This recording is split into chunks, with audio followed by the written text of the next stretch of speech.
Yups. Baik teman-teman, di pertemuan kali ini saya akan memberikan tutorial bagaimana cara membuat aplikasi absensi untuk sekolah ya. Tapi di sini saya lebih ke demonya ya, bukan ke tutorialnya ya teman-teman. Karena saya tidak akan membahas cara mengcoding dari awal, dari mulai form login, header, footer, dan menu dan yang lainnya.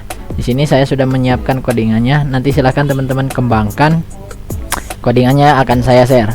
Baik teman-teman, untuk langkah-langkahnya silahkan simak.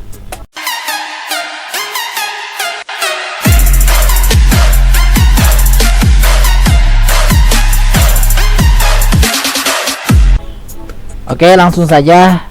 Hal yang pertama-tama yang harus teman-teman persiapkan adalah yaitu menggunakan exam ya, exam pp. Terus browser untuk mengcompile codingannya. Nah untuk browsernya bebas, mau menggunakan Google Chrome ataupun Mozilla dan yang lainnya. Baik, langsung saja untuk langkah-langkahnya. Dengan satu catatan di sini teman-teman harus menginstalkan exam pp yang support PHP 5 ya. Karena di sini codingannya yang support dengan PHP 5. Terserah teman-teman, jika teman-teman menggunakan exam pp yang support PHP 7 itu juga bisa, tapi teman-teman harus membongkar semua codingan dengan mengedit SQLi ya. Seperti itu teman-teman. Baik, langkah-langkahnya yang pertama kita harus hidupkan dulu examnya. Oke, kita klik examnya. Di sini silakan teman-teman hidupkan Apache dan MySQL-nya saja. Kita klik start ya. Tunggu hingga prosesnya ke warna hijau-hijauan. Oke, nah setelah berwarna ke hijau-hijauan seperti ini berarti tandanya sudah running. Baik, selanjutnya saya akan membuka dulu file codingannya ya teman-teman. Silakan teman-teman menggunakan text editor. Bebas, untuk text editornya bisa menggunakan Visual Studio, Notepad ya. Dan yang lainnya. Di sini saya menggunakan Sublime ya. Saya akan buka dulu file codingannya. Oke, saya akan open folder saya saja karena sudah saya simpan. Si file codingannya saya simpan di local D ya. Teman-teman nanti nyimpannya harus di exam ya, exam di htdoc. Oke, di sini saya beri nama absen ya. Absensi.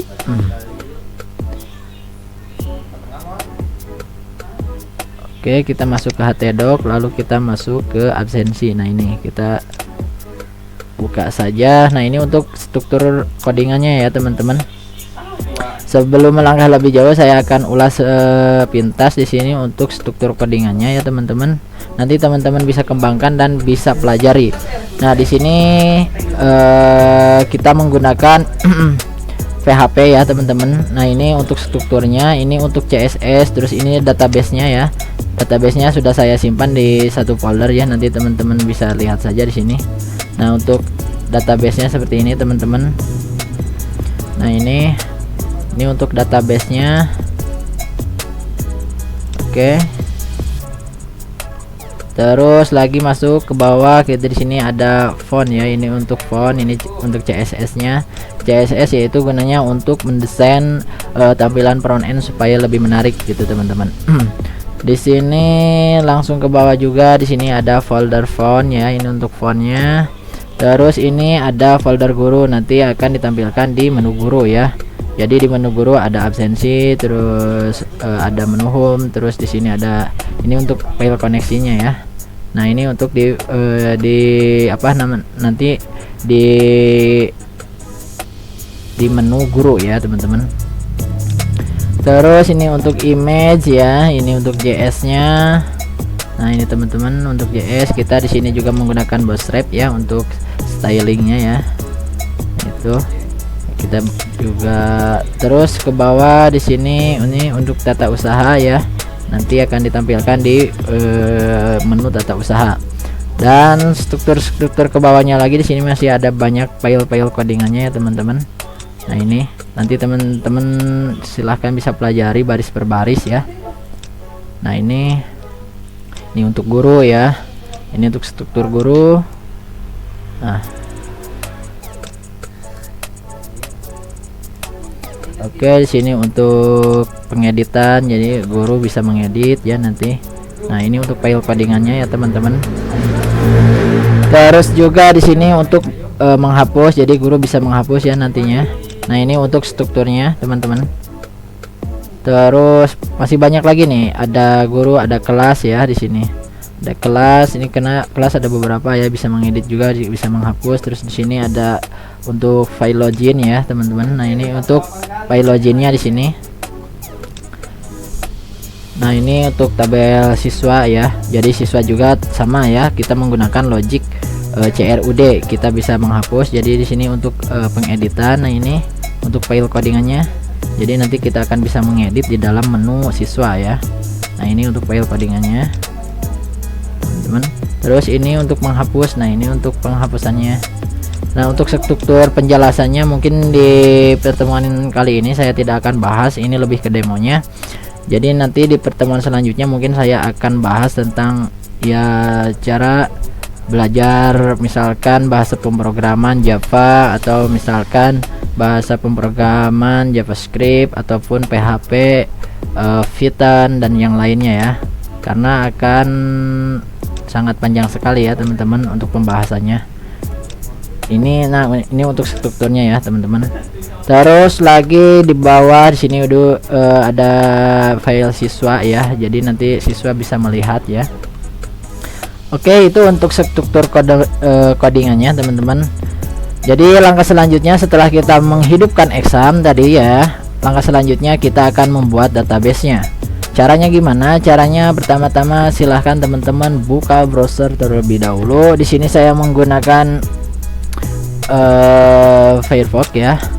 Silahkan teman-teman bebas menggunakan browser apa saja.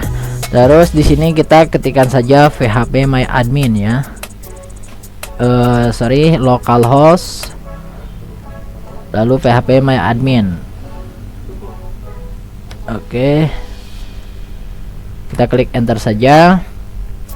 Tunggu hingga kita masuk ke phpMyAdmin-nya. Baik teman-teman, setelah kita masuk ke phpMyAdmin, langkah selanjutnya kita akan membuat database-nya. Dengan cara gimana? Silahkan lihat di sebelah pojok kiri atas ya. Di sini kita klik new saja, atau misalkan kalau versi bahasa Indonesia klik baru, kita klik saja. Lalu kita untuk database-nya kasih nama ya, untuk nama database-nya. Dengan satu catatan, untuk nama database harus sama dengan konfigurasi yang ada di codingan yang telah kita buat ya. Nanti harus disinkronkan. Di sini saya menggunakan namanya file codingan ya teman-teman. Nah, ini untuk file codingannya ini di DB. Nah, ini untuk nama database-nya ya. Di sini saya beri nama DBSim ya. Jadi harus sama ketika membuat database di phpMyAdmin. Langsung saja kita masuk lagi ke browser, ke phpMyAdmin, lalu di sini kita kasih nama dbadmin ya. Bukan dbadmin, dbsim ya teman-teman. Nah, ini.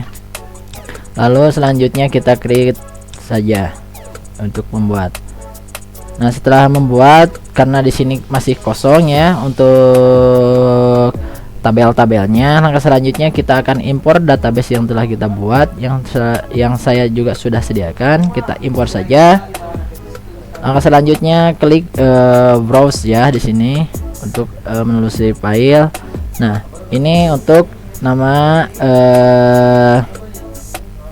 database-nya.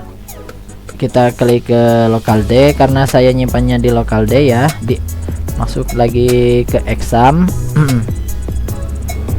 Oke, ini exam. Dengan satu catatan ya teman-teman.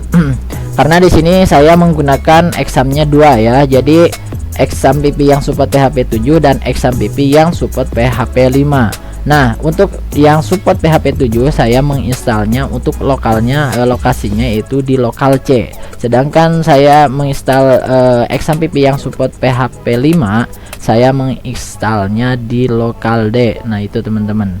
Jadi saya ini masuknya ke lokal D, lalu masuk ke exam, lanjut masuk ke htdoc. Nah, di htdoc tadi untuk file codingan project codingannya sudah saya simpan di sini dengan nama absensi.php. Lalu saya buka saja. Langkah selanjutnya di sini kita masuk ke DB-nya ya. Ini DB untuk database-nya, lalu kita klik saja si file database-nya, lalu kita klik open. Langkah selanjutnya lalu kita go. Lalu kita klik kirim ya. Tunggu hingga proses pengimporannya selesai.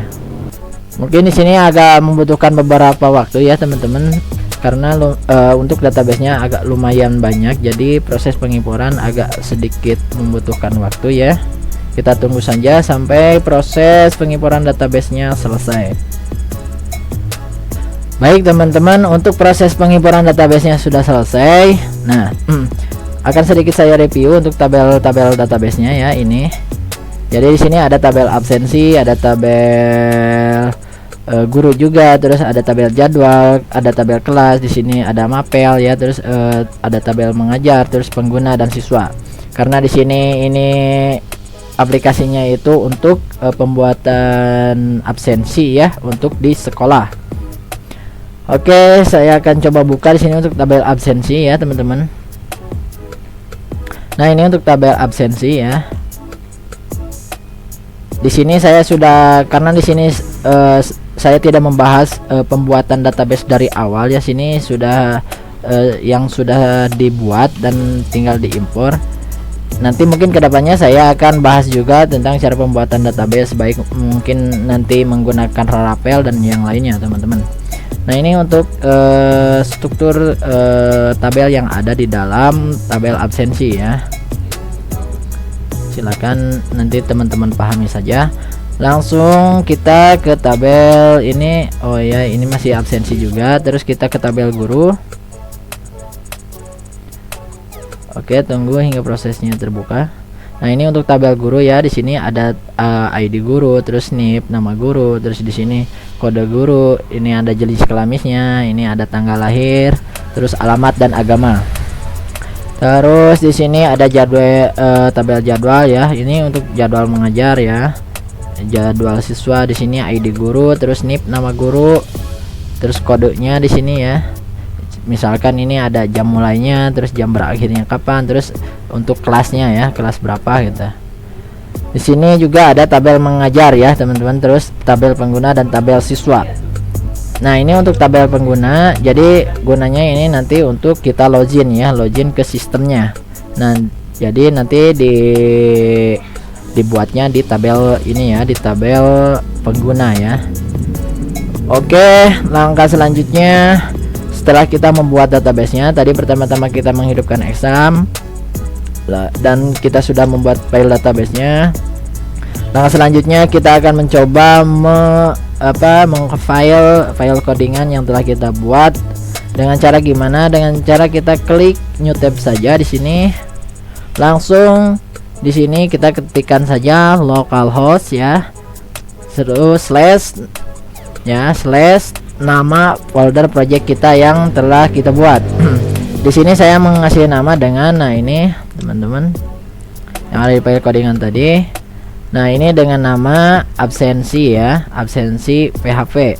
Jadi harus sama ya ketika pemanggilan si folder project codingan, karena ini ada di dalam dua folder, maka akan saya coba copy rename saja ya biar cepat. Oke, di sini nah kita rename biar sama ya teman-teman.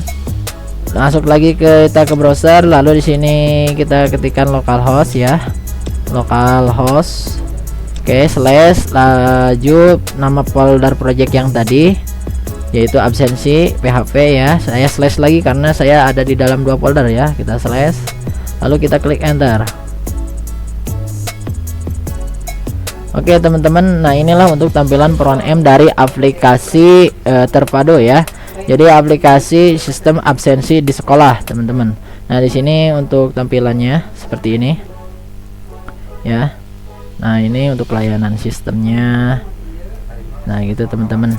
Terus di sini untuk deskripsi sistem, ini layanan sistem ya, nanti bisa langsung ke bawah.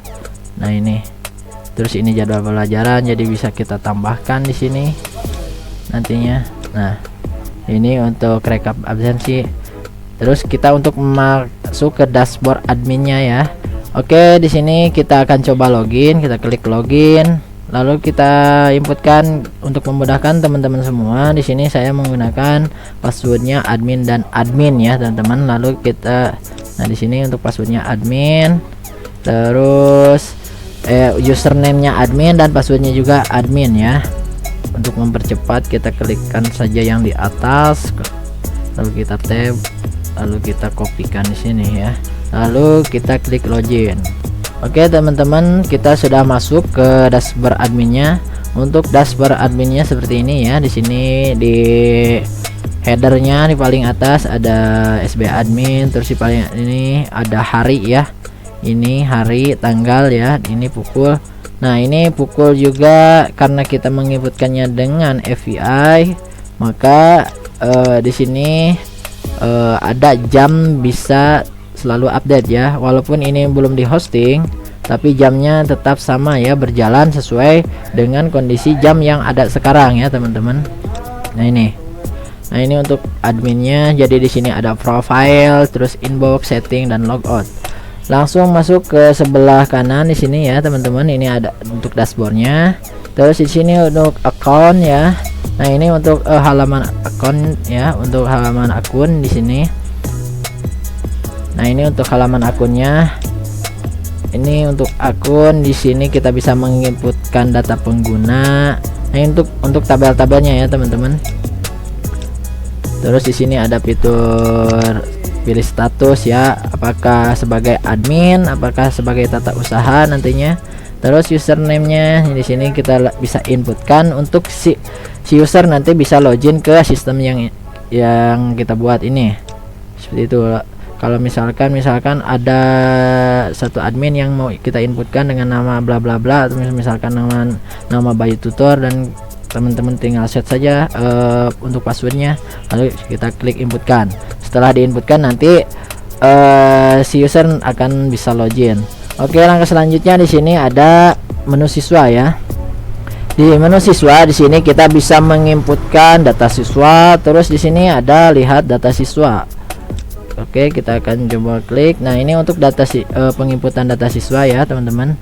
Ada NIS, nama siswa, jenis kelamin, agama, tempat tanggal lahir. Terus di sininya alamat ya, nama orang tua, terus nomor teleponnya dan kelas ya. Nanti kita bisa inputkan. Oke, langkah selanjutnya di sini ada di tabel siswa ada lihat data siswa. Jadi kita bisa melihat data siswa di sini ya teman-teman. Untuk melihat data siswa kita bisa melihatnya di tabel data siswa. Nah ini untuk misalkan kelas 7, nah itu kelas 8, ini untuk kelas 9 ya. Oke, di bawah lagi ada menu guru ya. Di menu guru ada input data guru ya, hampir sama logiknya sama yang tadi. Terus inilah ya data guru. Jadi dengan adanya sistem ini, jadi untuk mempermudah penginputan data, terus kita untuk melihat datanya di sini untuk lihat data guru. Terus ini set mapel ya. Jadi set pelajaran. Jadi nanti yang paling utama dari fitur ini adalah ini ya, untuk men-setting mata kuliah mata pelajaran ya teman-teman. Jadi untuk men-setnya biar tidak bentrok penjadwalan. Jadi di sini ya kita men-setnya, misalkan di sini kita inputkan nama gurunya, terus mata pelajarannya apa ya. Nah ini di sini ada beberapa yang sudah dicontohkan. Ini misalkan pendidikan agama dan lain sebagainya ya. Ini untuk mata pelajarannya. Seperti itu teman-teman. Nanti teman-teman juga misalkan mata pelajaran yang ini sudah tidak berguna, bisa dihapus ya untuk di sini ya, yaitu di set mapel ya, setting mata pelajaran. Nah selanjutnya di sini ada menu kelas. Nah ini juga sama pentingnya ya untuk menu ini, yaitu menu input data kelas. Jadi nanti kita inputkan kelasnya, kelas berapa saja, dan bisa diinputkan di sini. Dan selanjutnya di sini mata pelajaran. Ini tak kalah pentingnya teman-teman. Jadi dari sistem ini yang paling penting termasuk ini, yaitu input data mata pelajaran. Jadi dengan adanya sistem ini kita bisa menginputkan mata pelajaran apa saja, misalkan setiap harinya ya, yang mau dijadikan sebagai bahan pelajaran supaya tidak bentrok ya teman-teman. Nah Di sini untuk kode mata pelajarannya, di sini untuk mata pelajaran, dan kita input. Nanti setelah kita input akan muncul di seperti ini teman-teman. Nah ini contoh beberapa inputan yang sudah diinputkan. Baik, itu saja mungkin untuk sistem penjadwalan mata pelajaran sekolah ya. Mungkin kedepannya teman-teman bisa kembangkan, ada fitur pinjar pin atau dan lain sebagainya. Jadi bisa mungkin saya juga akan kembangkan dengan adanya fitur chat, bisa live chat antara guru dengan siswa ya di sini. Nah inilah, segini juga udah lumayan lengkap, ini bisa juga dipakai ya teman-teman. Dan nanti file codingannya akan saya share, silahkan teman-teman pelajari dan kembangkan. Dan di bawah ini ada 2 video, mungkin itu berguna juga buat teman-teman. Sampai jumpa di video berikutnya.